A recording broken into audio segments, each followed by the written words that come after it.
Ребята, всем привет! Смотрите, сколько у нас леса куда-то поехало из нашей Сибири. То есть вон там вон еще видно.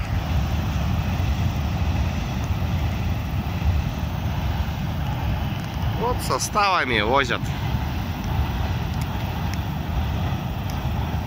Ну, приехали на поляночку, значит. Вид здесь, конечно, офигенный. Так. Да, скажи пацанам привет, передай. Привет, пацаны.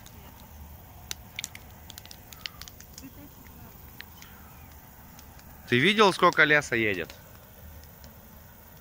А куда едет-то? Это что, получается, на Шелихов? Это... Вон там, вон Шелихов город. Вот то вот. То есть мы тут полянку такую нашли, где два города видно одновременно. Шелихов — это пригород. Вот та вот коптилка — это Иркутский алюминиевый завод. Это Иркут. Так, и получается, если она едет на Шелихов, это значит на восток, да? Ну, на Ангарск на запад. Ну, в сторону Москвы. А на Шелихов на восток. Ну, видимо, где-то там, видимо, в Китае они это все увезут. У нас же тут Тулун затопило. Мы тут гуманитарку собрали, только передать ее уже. Что-то долго думали. Иркут тоже поднимался метра. Вот эта вот речка Иркут метра на 1,5-2, наверное, поднялся.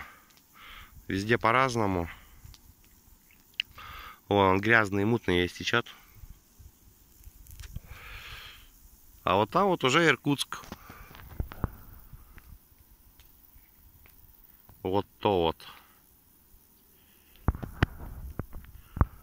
Нашли полянку офигенную. У нас тут товарищ рядышком живет. Минут там километров 10, наверное. Может даже меньше. Вот, надо сосиски пожарить. Обязательно завтра на работу.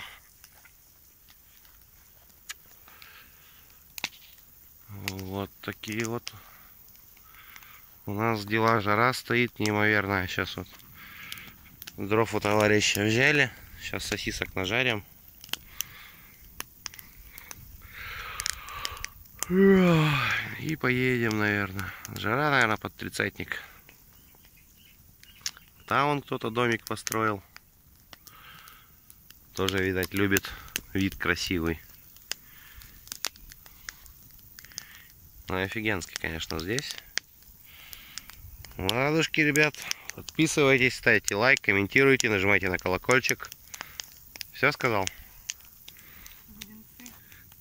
Бубенцы. Все, ребята. Всем пока.